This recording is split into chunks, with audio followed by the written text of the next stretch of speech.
ஆண்டவராகிய இயேசு கிறிஸ்துவின் நாமம் மகிமைப்படுவதாக. இந்த நாளுக்கான தேவனுடைய வார்த்தை, உங்கள் இருதயம் கலங்காதிருப்பதாக, தேவனிடத்தில் விசுவாசமாயிருங்கள்.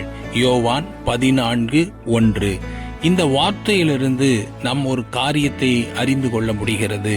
நாம் அநேக வேளையில் நம்முடைய இருதயம் அநேக காரியங்களை குறித்து, தேவைகளை குறித்து கலங்கிக் கொண்டிருக்கிறது.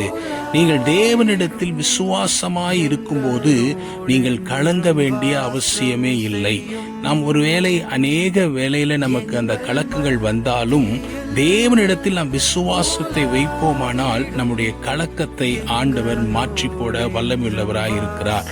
இந்த வார்த்தையை கேட்கிற உங்களுக்கு உங்களுடைய இருதயம் கலங்காதிருப்பதாக. தேவனிடத்தில் விசுவாசமாயிருங்கள். கர்த்தர் உங்களை ஆசீர்வதிப்பாராக. ஆமேன்.